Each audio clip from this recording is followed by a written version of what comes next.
आज के यस भिडियोमा बताउने छु तपाई आफ्नो मोबाइलमा ब्लुटुथ कनेक्ट गरेपछि तपाई आफ्नो मोबाइलबाट कुनै गाना या भिडियो सुन्दाखेरि तपाईको एउटा ब्लुटुथमा मात्र साउन्ड आउँछ, अर्को ब्लुटुथमा साउन्ड आउँदैन। त्यस्तो प्रकारको प्रब्लमलाई कसरी सोल्भ गर्न सक्नुहुन्छ?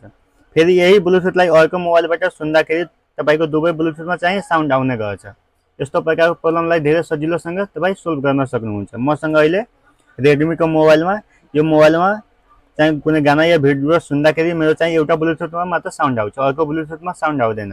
यो प्रब्लमलाई सोल्भ गर्नको लागि आफ्नो मोबाइलको सेटिङलाई यहाँ ओपन गर्नु होला। ओपन भएपछि अलि तल आउनु होला।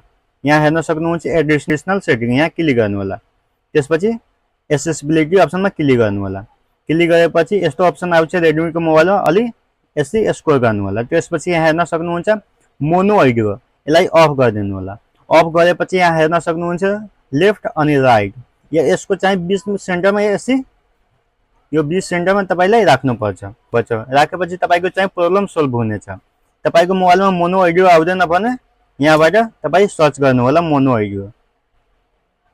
मोनो अडियो यहाँ सर्च गरेपछि तपाईको यो अप्सन आइहाल्छ।